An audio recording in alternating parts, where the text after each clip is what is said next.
네, 안녕하세요. 저는 회계기준원의 오소라 선임연구원입니다. 오늘 교육 들으러 와주셔서 감사합니다. 네, 저희 지금 리스 교육이 지난 6월에도 저희가 동일한 장소에서 리스 교육을 진행했었는데요. 그때 진행된 내용과 거의 같은 내용으로 오늘도 이제 3시간 정도 진행이 될 예정이니까 이 점 참고해서 이제 들어주시면 될 것 같고요.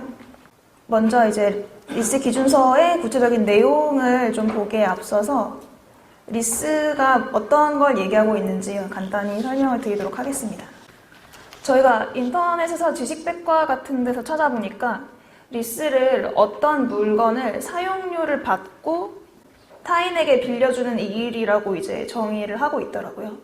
그래서 지금 보시는 거는 리스 기준서에서 얘기하고 있는 리스의 정의인데 사실 큰 틀에서 보면은 같은 말인 것 같습니다.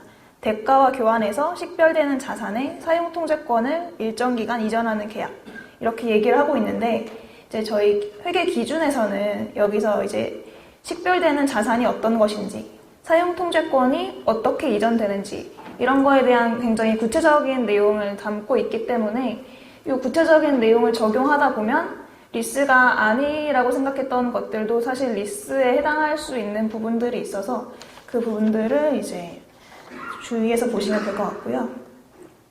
그러면 실제로 이제 뭐 리스 계약을 하는 경우에 리스가 될 수도 있겠고 그 외에도 이제 렌탈 계약 그리고 임대차 계약 그 밖에 이제 운송이나 제조 계약들 중에서도 리스 요소가 포함된 내용이 있을 수 있습니다.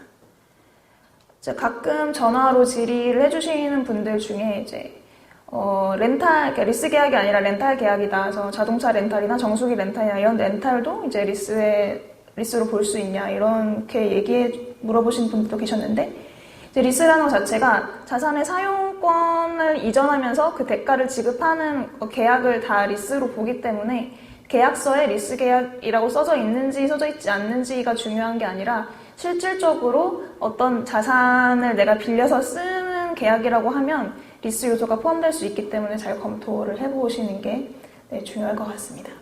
그리고 운송이나 제조 계약 같은 경우에도 운송이나 제조에 사용되는 기초자산이 있을 텐데 예를 들면 운송하는 트럭이나 운송하는 선박 같은 경우 이런 선박이나 트럭을 내가 독점적으로 사용을 해서 이렇게 운송 계약을 맺었다. 이런 경우에는 사실 리스 요소가 포함될 수도 있기 때문에 좀 다 계약을 전반적으로 면밀하게 검토해 보실 필요가 있을 것 같습니다. 그러면 먼저 일단 그 새로운 리스 기준서 제정되게 된 배경을 간단하게 설명을 드리도록 하겠습니다. 지금 현행 리스 기준서인 IAS 17에서는 리스 이용자의 회계 처리가 금융 리스와 운용 리스로 구분이 돼서 이제 회계 처리가 되게 되는데 이제 금융 리스는 리스 이용자의 재무 상태표에 관련된 자산과 부채가 다 표시가 되게 되고 운용 리스 계약 같은 경우에는 자산과 부채로 인식되는 금액은 전혀 없고 손익계산서의 기간 비용으로만 이제 반영이 되게 됐습니다. 이제 새로운 리스 기준서 도입에 따른 그 연구를 하던 중에 새로운 리스 기준서를 이제 국제회계기준위원회와 미국의 재무회계위원회에서 같이 공동작업으로 제정을 하였는데 그들이 제정을 할 때 추측을 해본 결과 운용 리스의 리스료 부분이 3조 달러 정도로 추산이 됐다고 합니다. 그러면 이렇게 운용 리스로 회계 처리했을 때 어떤 문제가 있겠냐? 보면 재무 정보의 투명성이 저하된다고 하는데 기본적으로 이제 리스 계약을 체결을 했고 그 해지 불능 기간 동안 어떠한 사유가 있어도 내가 리스료를 반드시 지급해야 되고 이걸 회피할 수 없다고 할 때 어떻게 보면 그 리스료를 지급할 의무는 재무상태표에 부채로 표시되는 게 적절한 표시 방법일 수 있을 것 같습니다. 그래서 부채로 표시돼야 될 금액이 사실상 표시되지 않고 비용으로 계속 그냥 인식이 되고 있었기 때문에 이런 측면에서 재무정보의 투명성이 저하될 수도 있고 이제 비교 가능성의 저하 측면은 영업에 사용하는 자산에 대해서 자산을 내가 직접 구입해서 사용할 수도 있고 리스를 통해 빌려서 사용할 수도 있을 텐데 이렇게 직접 구입을 해서 사용하는 기업과 리스를 통해서 빌려서 사용하는 기업 간의 재무제표의 비교 가능성이 저하될 수도 있습니다. 그리고 이렇게 운용 리스 회계 처리의 문제점에 대해서 이미 인지하고 있었던 신용평가사 등에서는 이제 일부 산업, 항공업이나 운송업 같이 리스 규모가 큰 산업에 대해서는 사실 운용 리스료에 대한 부분도 이미 부채로 이제 변환을 해가지고 재무제표를 이제 조정해서 신용을 평가하고 있었기 때문에 기업회계 기준에 따른 재무제표를 한 번 더 조정을 해서 사용하는 원가가 있었다. 그래서 이런 부분들이 문제로 제기가 됐었고, 이런 것들을 해결하기 위해서 이제 새로운 리스 기준서가 제정이 되게 되었습니다. 그러면 새로운 리스 기준서에 적용했을 때 그 리스 이용자의 재무제표에 미치는 주요한 영향을 좀 간단하게 보도록 하겠습니다. 기본적으로 종전 기업 그 리스 기준서에서는 금융 리스에 대한 자산과 부채만 반영이 되었고 운용 리스에 대한 자산과 부채는 반영되지 않았습니다.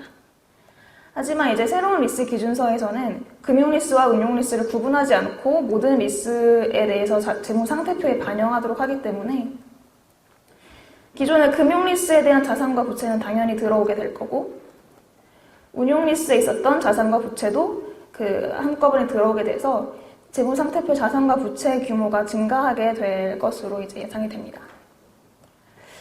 그리고 이제 기준서 내용의 주요 변화들을 그냥 간략히 요약을 해 놓았는데요. 일단 가운데 리스 이용자의 회계 처리가 먼저 가장 큰 변화가 되겠죠. 이제 리스 이용자는 모든 리스에 대해서 리스료의 현재 가치로 땡겨서 자산과 부채를 재무상태표에 인식을 해야 되게 됩니다. 그리고 이러한 큰 변화 말고도 그 공통적인 부분들을 보시면 리스가 무엇인지 식별하는데 기존에는 그냥 리스의 정의만 있고 리스가 무엇인지 식별하는데 관련 해석서에 약간의 설명이 있지만 그렇게 구체적인 지침은 없었습니다. 근데 이제 새로운 기준서에서는 리스가 무엇인지를 식별하는 데만 상당히 많은 양의 기준서 그 문단을 할애하고 있어서 상세한 지침을 제공을 하고 있고, 리스료 중에 리스 요소와 비리스 요소를 구분하도록 하고 있습니다. 계약서에 일반적으로 이제 그냥 임차계약 같은 경우에 임차료를 이제 얼마를 지급한다라고 되어 있을 텐데, 그 임차료 중에서 내가 그 임차 공간을 사용하는 대가가 아니라 다른 용역에 대한 대가, 뭐 관리비라든지 청소비라든지 뭐 보안 용역에 대한 대가가 만약에 포함되어 있으면 그러한 그 요소들을 구분해가지고 다르게 회계 처리하라, 이런 내용이 좀 명확하게 들어가 있고요. 그다음에 리스 이용자의 리스 부채, 리스 제공자의 리스 순투자, 여기에 포함되는 리스료의 범위도 약간 변경이 되었습니다.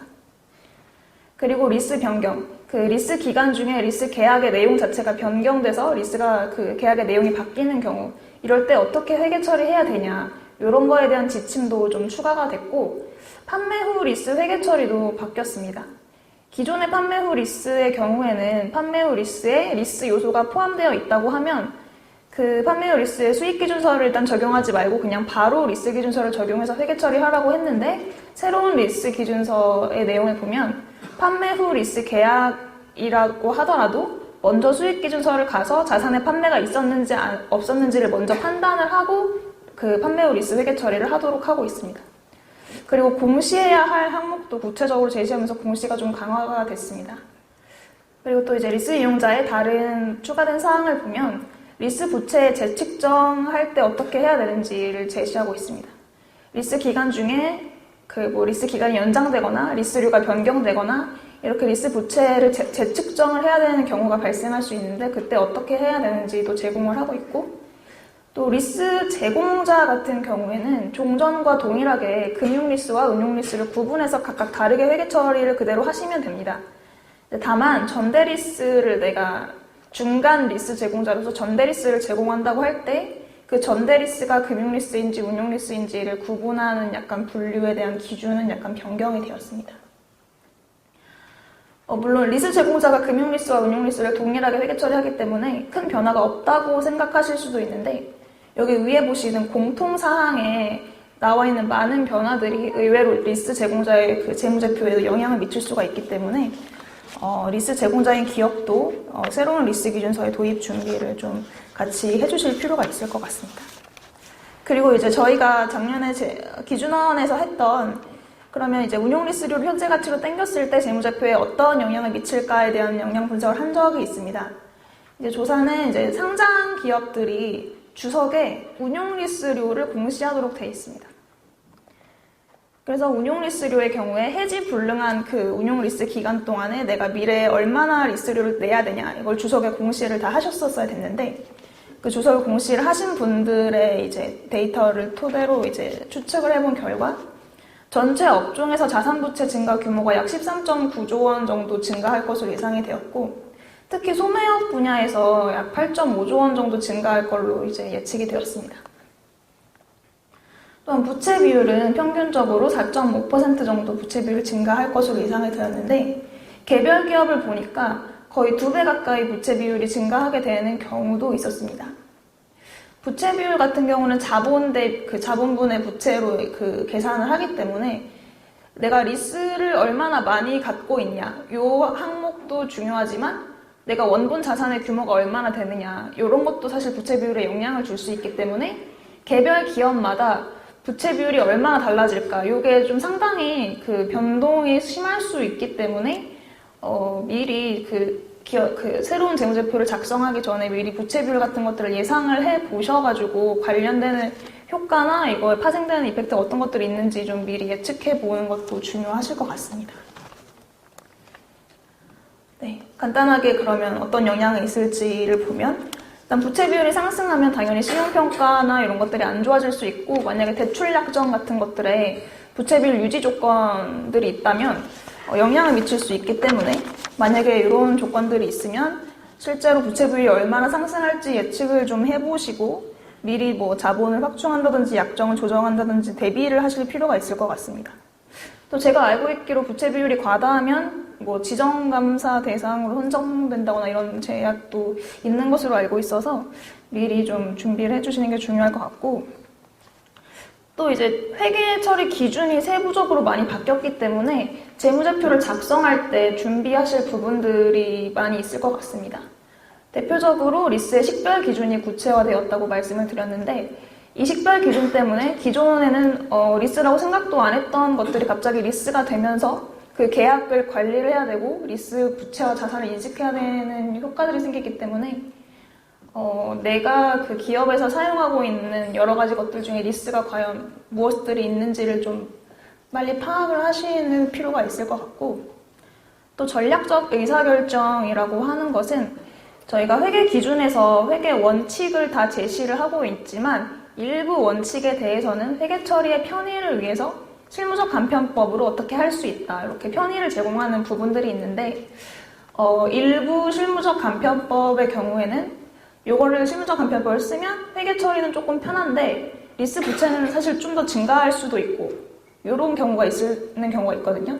그래서 그러면 내가 회계 처리를 편하게 할지 편하게 하는 대신 부채를 좀 증가시킬지 아니면은 부채 증가시키지 않고 그냥 회계 처리를 더 열심히 할지 이런 것들도 사실 전략적 의사결정으로 볼 수 있기 때문에 미리 좀 보실 필요가 있을 것 같고 회계 처리 시스템 구축은 당연히 이제 그 리스에 대한 자산과 부채를 인식하려면 그 계약별로 리스료, 리스 기간 이런 것들을 계속 관리를 해야 되기 때문에 좀 시스템을 구축하실 필요가 있고 뭐 내부 교육도 당연히 필요하실 거고요.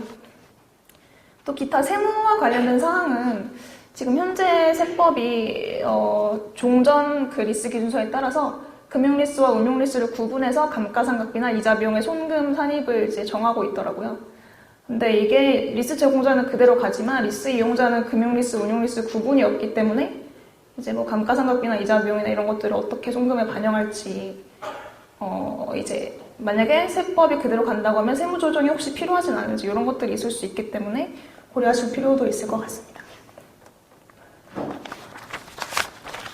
그럼 이제 리스 기준서의 내용으로 넘어가서 일단 먼저 리스의 식별, 구체화된 리스의 식별 기준이 어떤 것들이 있는지를 보도록 하겠습니다. 일단 리스 기준서의 적용 범위인데요. 저희가 새로 들어가는 리스 기준서는 모든 리스에 리스 기준서를 적용하시면 되지만 이제 뭐 광물 자원에 대한 리스라든지 농림어업에서 얘기하고 있는 생물자산 리스라든지 좀 약간 좀 더 구체적인 기준서에서 제공하고 기준을 제공하고 있는 경우에는 다른 기준서를 적용을 하고 그거를 제외한 나머지 모든 리스에 대해서는 이 새로운 리스 기준서를 적용한다고 보시면 됩니다. 그러면 리스 이제 기준서에서 얘기하고 있는 리스의 식별 규정에 대해서 같이 보도록 하겠습니다. 기준서에서 대가와 교환해서 식별되는 자산의 사용 통제권을 이전하는 계약이라고 얘기를 하고 있는데, 그러면 일단 식별되는 자산이 있어야 될 텐데요. 식별되는 자산이라고 하는 거는 계약서에 자산이 분명히 특정되거나 아니면 암묵적으로 특정되어 있어야 되고, 공급자는 실질적으로 이 특정된 자산을 대체할 수 없어야 됩니다. 여기서 공급자는 이제 당연히 리스 제공자를 말씀을 드리는 거고요. 그러면 리스 제공자가 특정된 자산을 제공을 한번 하면 리스 기간 중에 이 자산을 대체할 수 없으면 이제 그 특정된 자산이 있고 그 자산을 대체할 수도 없어야 이제 식별된 자산이 있다고 얘기를 하는 것이고요. 두 번째로 사용 통제권이 있어야 되는데, 이 식별되는 자산에 대한 사용 통제권이 있어야 될 텐데, 사용 통제권이 있으려면 고객이 이 특정 식별되는 자산의 사용에서 생기는 경제적 효익의 대부분을 얻을 권리가 있어야 된다고 합니다.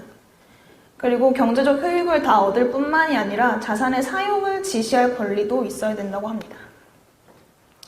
여기서 말하는 고객은 당연히 리스 이용자를 얘기를 하는 것이고요.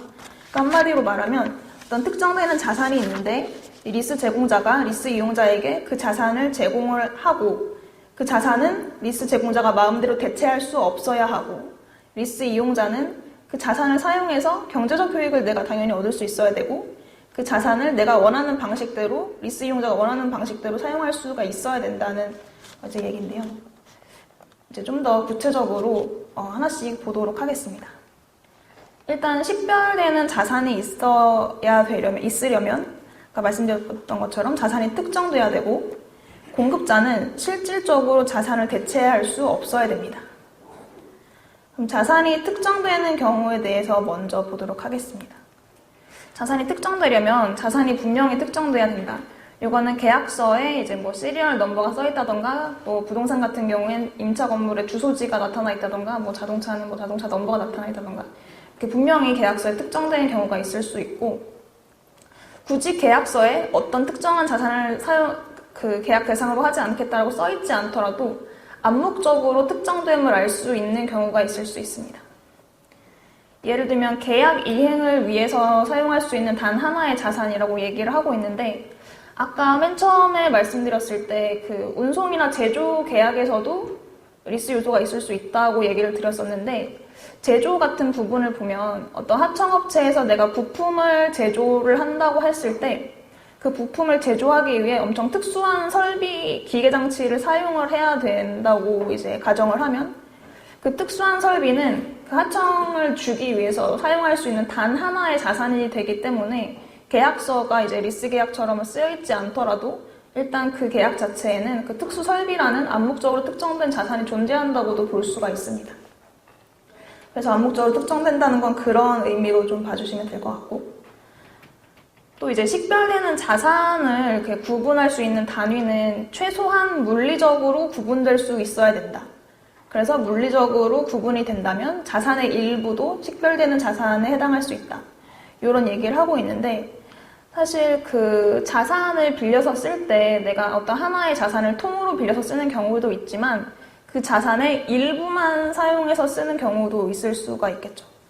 근데 그러면 그 자산의 일부도 이걸 식별되는 자산으로 봐서 리스 기준서를 적용을 해야 되냐 아니냐 이런 거를 판단을 한다고 할 때 그 일부가 물리적으로 구분되냐 구분되지 않느냐를 기준으로 이제 보라고 얘기를 하고 있습니다. 그래서 건물의 한 층 같은 경우는 당연히 물리적으로 구분이 되기 때문에 내가 전체 건물을 빌리지 않고 한 층만 빌렸다고 하더라도 그 한 층이 식별되는 자산의 단위가 될 수 있는 거고, 내가 이제 데이터 같은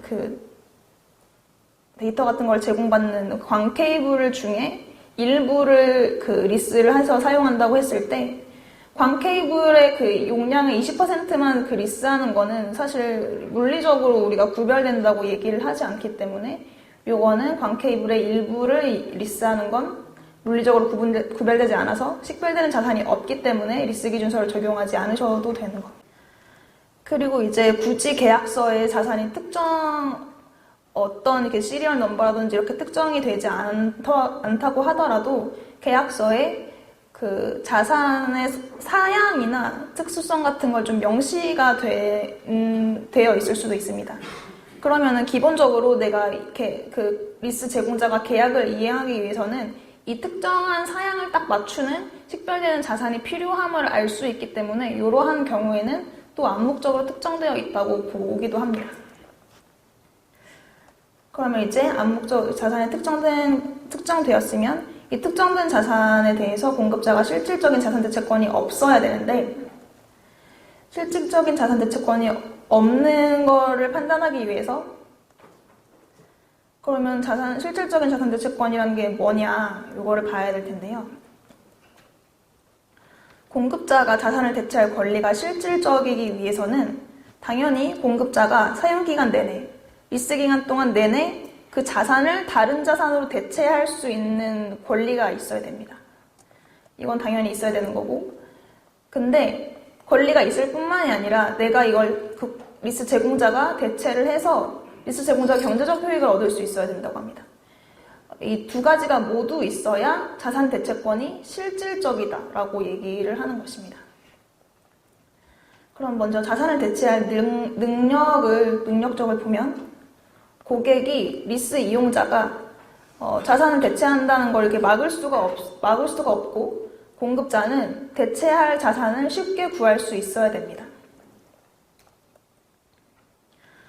또 이제 특정일이 되거나 특정 사건이 발생해야만 공급자가 대체권을 가진다면 실질적이지 않다라고 얘기를 하는데 예를 들면 5년 계약을 했는데 3년 이후에는 공급자가 대체할 수 있다. 이렇게 계약이 되어 있으면 특정일이 된 이후에만 대체할 수 있기 때문에 그거는 실질적인 권리가 아닙니다. 그리고 이제 그 자산이 고장나면 대체할 수 있다. 이렇게 특정 사건이 발생해야만 대체할 수 있는 거는 그것도 실질적인 대체권이 아니라고 얘기를 합니다. 그리고 사실 이런 실질적인 대체할 능력 같은 경우에 계약서에 써있기 때문에 어떻게 보면 판단하기 쉬울 수가 있는데 공급자가 이렇게 대체권을 행사해서 경제적 효익을 얻을 수가 있나 요거는 좀 판단하기가 어려울 수 있을 것 같습니다.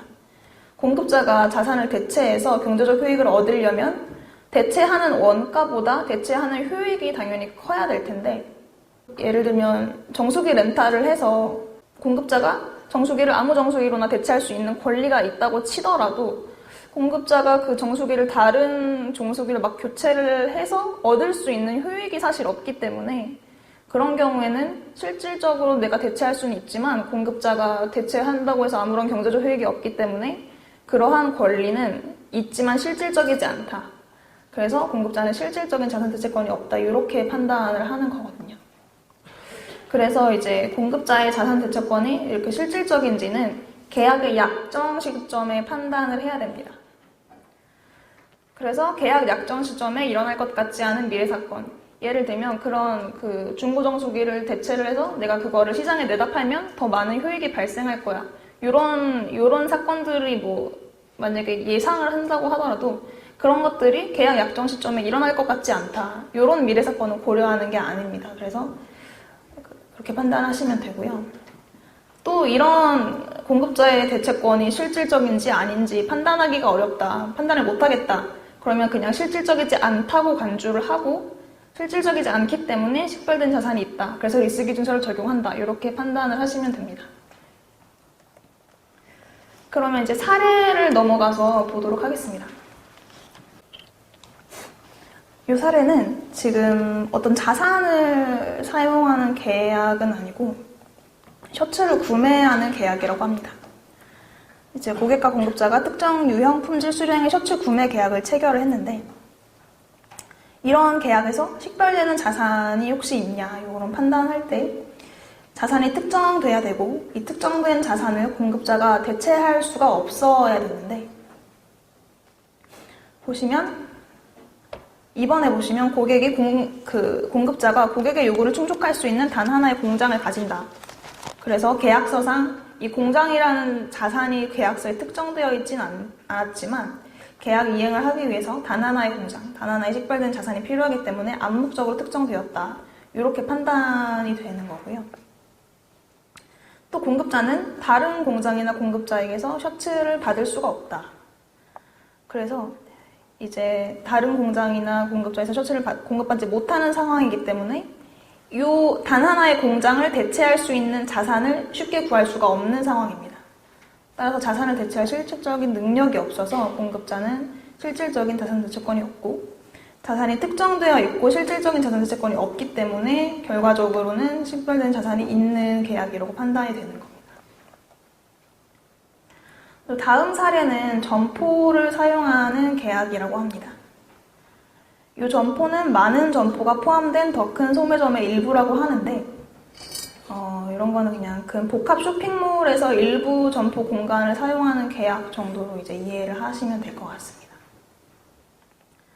또 공급자는 일단 그 리스 이용자, 그 고객에게 내가 제공한 점포 말고 다른 점포로 옮겨라, 이런 것들을 요구할 수 있다고 합니다.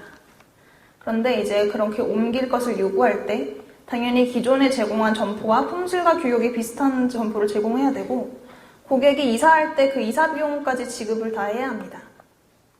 그런데 이 점포 A를 사용하고자 하는 새로운 고객이 기존 고객을 이사시키는 이전 원가를 보전할 만큼 유리한 요율로 계약할 때만 점포 이전의 경제적 효익이 있을 수가 있고, 계약 약정 시점에는 그러한 상황이 벌어질 것 같지 않다고 합니다. 이 계약도 마찬가지로 식별되는 자산이 있으려면, 그 점포에 식별되는 자산이 있으려면 자산이 특정돼야 되고, 공급자는 그 특정된 자산을 대체할 수가 없어야 됩니다. 언급은 없지만 지금 점포 A를 사용하는 것을, 계약상 점포 A의 사용을 분명히 계약에 특정이 되어 있기 때문에 이제 자산이 특정되어 있는 상황이라고 이제 보여지고, 지금 공급자가 많은 점포가 포함된 더 큰 소매점의 일부를 가지고 있는 것으로 보입니다. 그리고 고객에게 다른 점포로 옮길 것을 요구할 수 있기 때문에 공급자가 실질적으로 그 점포를 이전할 권리가 있고, 자산을 대체할 능력이 이제 기간에 제한이 없어서 사용 기간 내내 대체할 수 있기 때문에 일단 실질적인 능력은 있는 것으로 보입니다. 그런데 보신 것처럼 유리한 요율로 계약할 때만 점포 이전을 해서 경제적 효익을 얻을 수 있기 때문에 아주 특정한 상황에서만 자산 대체로 경제적 효익을 얻고, 약정 시점에는 그러한 상황이 벌어질 것 같지 않다고 예상을 하고 있습니다. 따라서 자산을 대체할 능력은 있지만 자산을 대체권 행사했을 때 경제적 효익을 얻을 수는 없다고 합니다. 그렇기 때문에 자산이 특정되고 공급자는 실질적인 자산 대체권을 가지고 있지 않기 때문에 식별되는 자산이 있다고 지금 여기서는 결론을 내리게 됩니다. 다음으로는 이제 사용 통제권에 관련된 부분인데요. 아까 리스가 식별되는 자산을 사용 통제권으로 이전하는 계약이라고 했기 때문에 그 식별되는 자산이 있더라도 사용 통제권이 넘어가지 않는다면 그건 리스가 아닙니다. 그래서 고객이 일정 기간 자산의 사용 통제권을 가지는지 요거를 판단을 해야 될 텐데, 사용 통제권을 가지려면 고객이 사용기간 내내 자산을 사용해서 생기는 경제적 효익의 대부분을 얻을 수 있어야 됩니다. 경제적 효익의 대부분을 얻을 뿐만이 아니라 사용기간 내내 자산의 사용을 지시할 권리도 가지고 있어야 됩니다. 이 두 가지를 모두 가지고 있어야 사용 통제권을 가지고 있는 것으로 볼 수 있습니다. 먼저 경제적 효익을 가지려면 어떻게 해야 되는지 보겠습니다. 사용기간 내내 식별되는 자산의 사용으로 생기는 경제적 효익의 대부분을 얻을 권리가 있어야 되고, 경제적 효익을 그러면 뭐 추정을 해서 판단을 해야 되나 이렇게 하실 필요는 없고, 그냥 만약에 사용기간 내내 그 자산을 내가 배타적으로 쓴다, 그 자산을 나만 독점적으로 사용한다, 이러면은 이제 경제적 효익의 대부분을 얻는다고 보시면 됩니다. 그리고 계약에 따라서 그 자산의 사용을 어디서부터 어디까지만 하겠다, 뭐 제한을 시킬 수가 있습니다. 그러면은 이제 자산의 사용권에 정해진 범위에서 생기는 경제적 효익만을 고려하기 때문에 나는 요 권리도 제한됐고 요 권리도 제한돼서 경제적 효익을 대부분 얻을 수 없어 라고 판단하시는 게 아니라 그 제한된 한정된 범위에서 생기는 경제적 효익의 대부분 얻을 수 있냐, 요거를 판단을 하시면 됩니다. 또 자산의 소유권에 관련된 경제적 효익은 고려하지 않는다고 하는데요.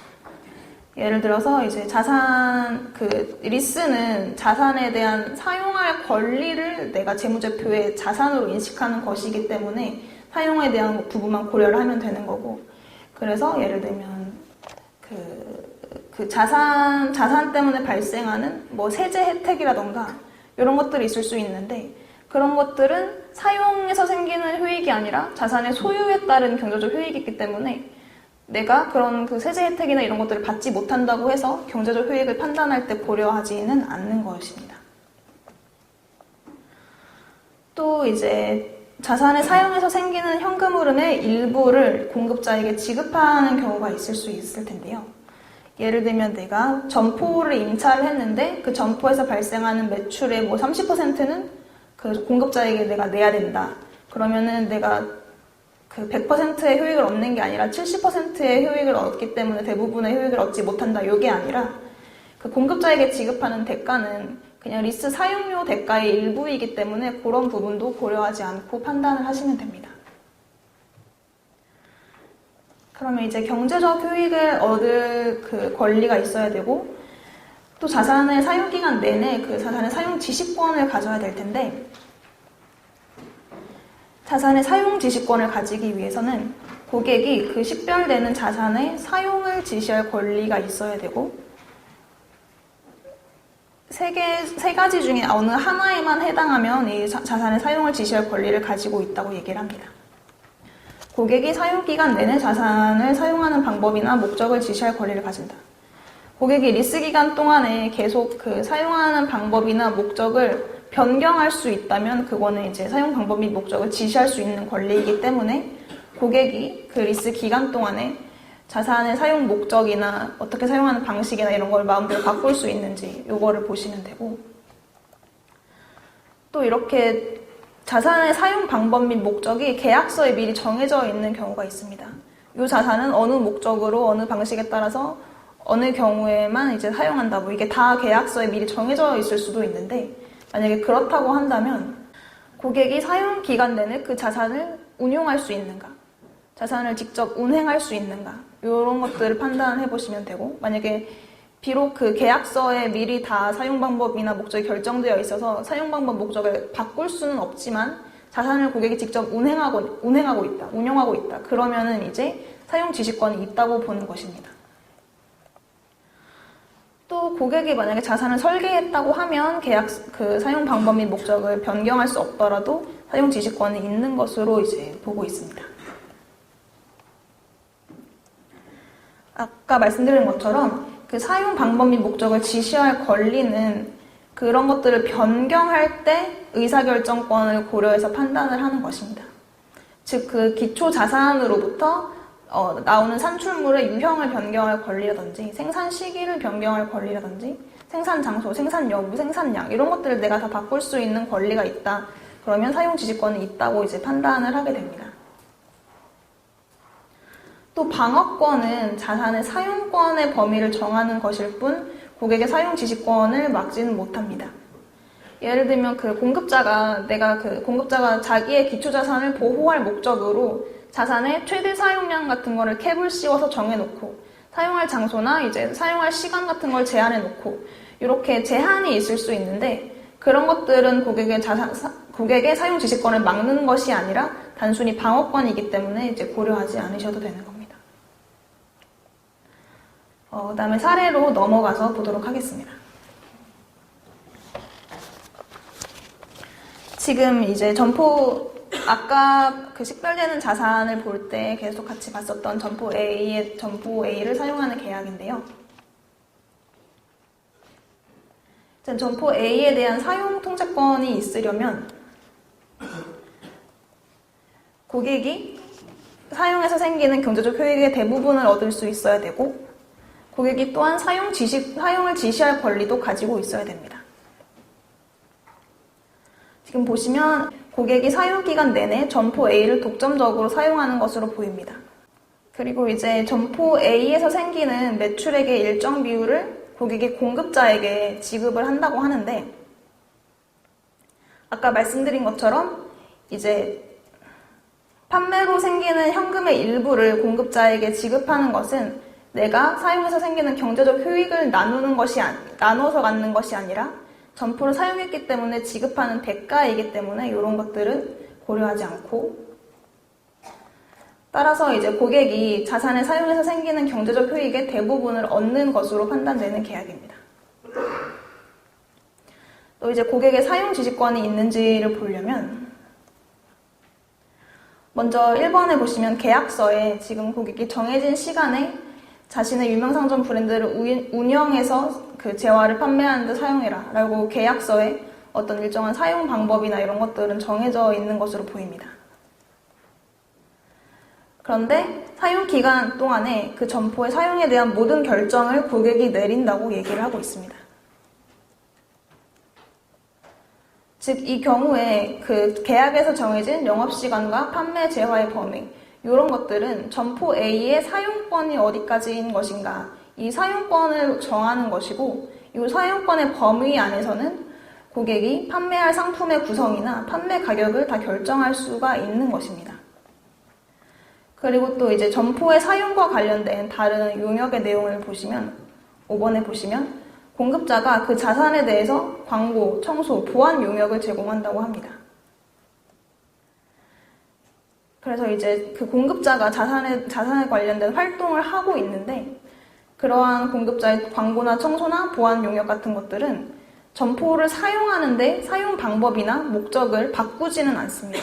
그렇기 때문에 이러한 공급자의 기타 용역 같은 것들은 사용 지시권을 판단할 때 고려하지 않으셔도 되는 겁니다.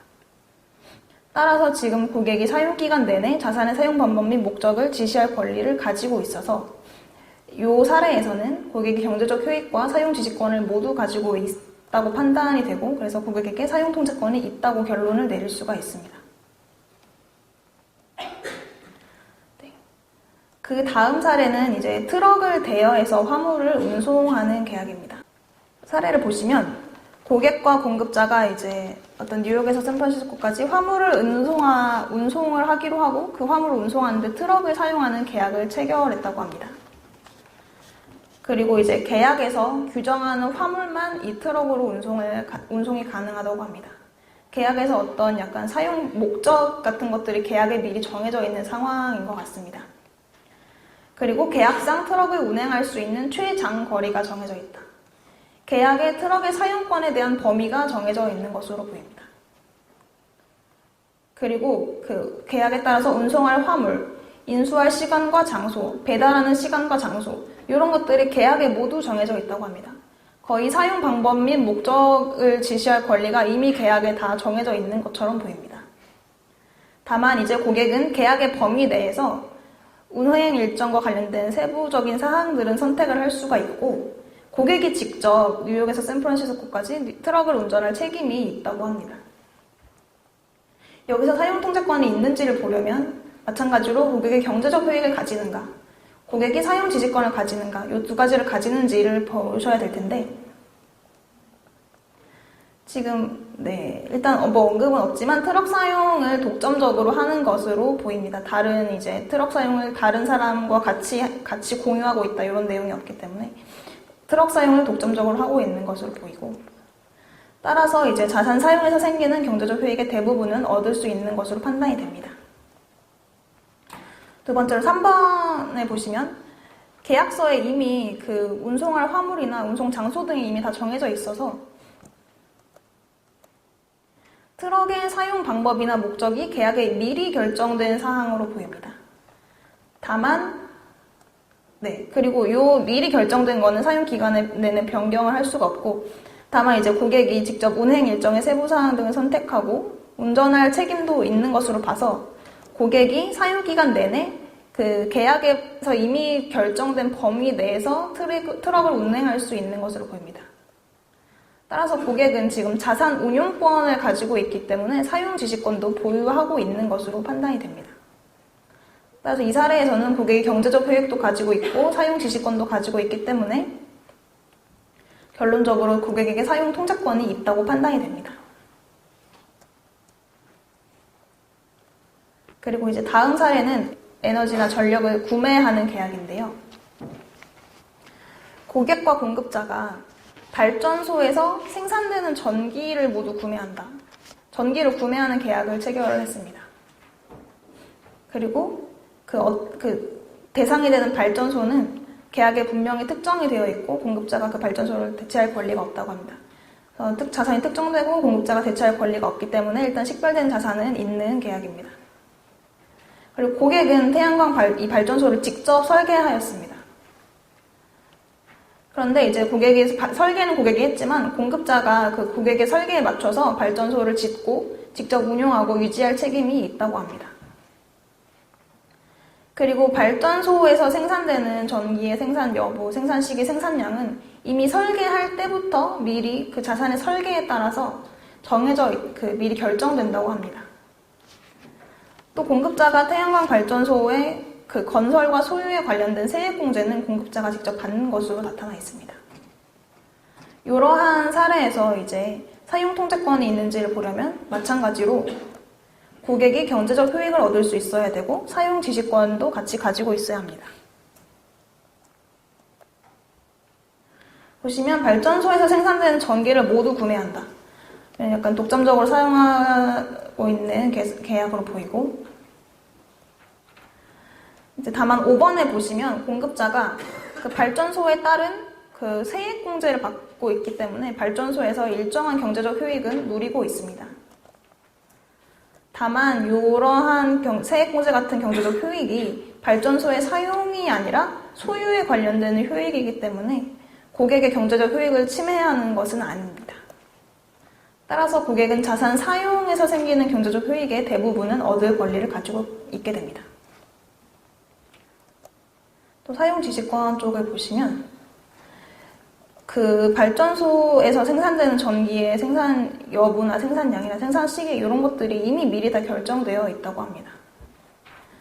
사용 방법이나 목적이 미리 결정이 되어 있고 이미 미리 결정된 거는 고객이 이걸 바꿀 권리가 없습니다. 그리고 공급자가 이 발전소를 운영하고 유지할 책임이 있다고 하고 있기 때문에 고객이 발전소를 운영하는 것은 아닙니다. 다만 고객이 이 발전소를 직접 설계하였고, 보시면 이 설계 때문에 발전소의 사용 방법 및 목적이 미리 결정된 것이기 때문에 고객이 자산의 사용 방법 및 목적을 변경할 수는 없고 운용하지도 않지만 그 자산의 사용 방법 및 목적을 이제 영향을 미칠 수 있는 설계를 직접 하였기 때문에 여기서는 사용 지시권이 있는 것으로 판단을 할 수 있습니다. 따라서 이 사례에서는 경제적 효익과 사용 지시권이 모두 있기 때문에 마찬가지로 사용 통제권이 존재한다고 볼 수 있습니다. 그 다음 사례는 이제 선박을 통해서 화물을 운송하는 계약인데요. 일단 특정한 선박을 통해서 화물을 운송하는 계약을 체결을 했습니다. 그리고 선박은 계약에 분명히 특정되어 있고 이 선박을 다른 선박으로 대체할 권리가 없기 때문에 일단 식별되는 자산은 있는 계약으로 판단이 됩니다. 그리고 고객이 운송하고자 하는 화물이 선박 용량의 대부분을 차지한다고 합니다. 계약서에 이미 선박에 따라서 어떤 걸 운송을 할지, 배달 일정을 어떻게 할지 계약에 이미 정해져 있다고 합니다. 그리고 공급자가 이 선박을 운행하고 화물을 운반할 책임을 지고 있습니다. 고객이 선박을 직접 운용하는 것은 금지되어 있다고 합니다.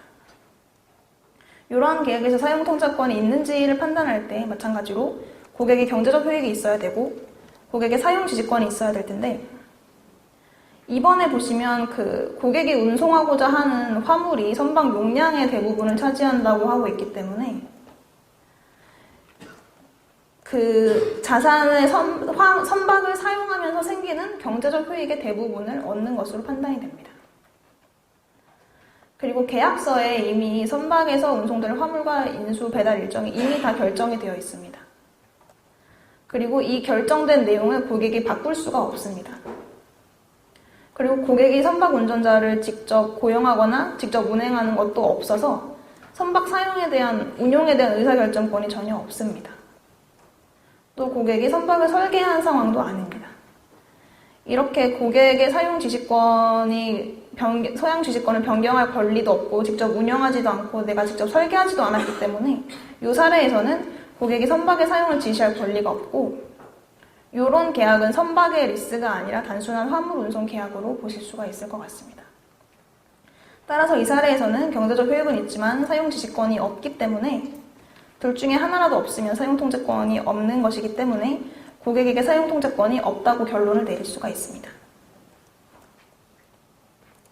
여기까지 본 내용을 좀 요약해서 말씀을 드리면 리스가 대가와 교환해서 식별되는 자산은 사용통제권을 그 일정 기간 이전하는 계약이 되고 그러면 당연히 식별되는 자산과 사용통제권이 존재를 해야 됩니다. 두 가지가 모두 존재해야 되고 식별되는 자산이 있으려면 자산이 특정이 돼야 되는데 이 자산이 특정된다는 것은 계약서에 분명히 특정될 수도 있지만 다른 방식으로 암묵적으로 특정될 수도 있습니다. 또 공급자가 실질적으로 자산대체권을 가지지 못해야 된다.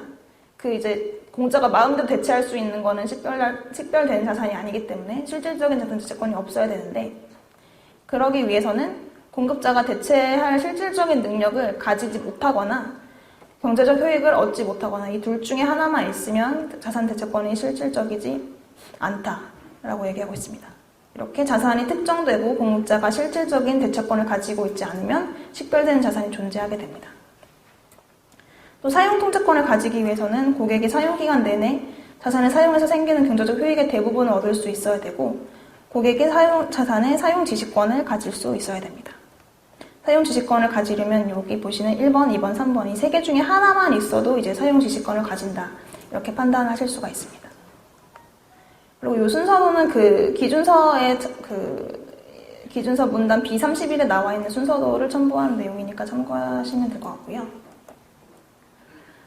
그리고 이 사례는 한번 보시면서 일단 먼저 한번 판단 한 1분 정도 보시면서 이 사례에 그 리스가 있는지 없는지 있으면 왜 있는지 이걸 한번 먼저 판단을 해보시기 바랍니다. 같이 보시면 일단 리스가 있기 위해서는 식별되는 자산이 있어야 되고 고객이 일정 기간 자산의 사용통제권을 가져야 되고 이 두 가지가 모두 있어야 되는데 식별되는 자산이 있는지를 먼저 보도록 하겠습니다. 식별되는 자산이 있으려면 자산이 특정돼야 되고 공급자가 실질적인 자산대체권을 가지고 있지 않아야 되는데 1번에 보시면 그 항공기의 내외부 구역을 상세히 설명했다. 즉 계약서에 분명히 그 자산이 특정되어 있는 사례로 보입니다. 또 2번에 보시면 공급자가 그 항공기를 대체할 수가 있다고 합니다. 따라서 지금 대체할 실질적인 능력을 사용기간 내내 가지지는 못함. 이제 가지고 있기 때문에 요거는 충족을 못하게 되는 것이고요. 다만 이렇게 그 항공기를 대체해주기 위해서 상당한 원가가 발생한다고 합니다. 따라서 실질적인 능력은 있지만 경제적 효익은 얻지를 못합니다. 이 사례에서는 자산이 특정되어 있고 공급자가 자산 대체로 경제적 효익을 얻지 못하기 때문에 실질적인 자산 대체권이 없는 것으로 보아서 식별되는 자산은 존재한다. 이렇게 판단을 할 수가 있을 것 같습니다. 두 번째로 사용통제권을 가지는가 이 부분으로 넘어가서 보면 사용통제권을 가지기 위해서 고객이 경제적 효익을 얻을 수 있어야 되고 사용지시권을 가져야 된다고 얘기를 하고 있습니다. 네, 특정 항공기 사용 계약을 독점적으로 체결하였기 때문에 고객이 대부분의 경제적 효익을 얻는 것으로 판단을 할 수가 있을 것 같습니다. 그리고 4번에 보시면 고객이 제약 조건에 따라서 항공기의 비행 일정과 항공기를 운송할 승객 화물, 즉 항공기의 사용 방법이나 목적을 결정할 수 있는 것으로 보입니다. 따라서 1번 요건을 충족시키는 것으로 보입니다. 이 경우에는 경제적 효익과 자산의 사용 지시권을 모두 가지고 있기 때문에 사용 통제권도 보유하고 있는 것으로 판단이 됩니다. 이렇게 식별된 자산이 있고 사용 통제권을 같이 가지고 있는 계약이기 때문에 이 사례에서는 계약의 리스를 포함하고 있는 것으로 결론을 내릴 수 있을 것 같습니다. 1교시는 여기까지고요. 그 다음 시간부터 이제 리스 기준서의 좀 더 구체적인 내용들을 이제 보실 수 있을 것 같습니다. 네, 감사합니다.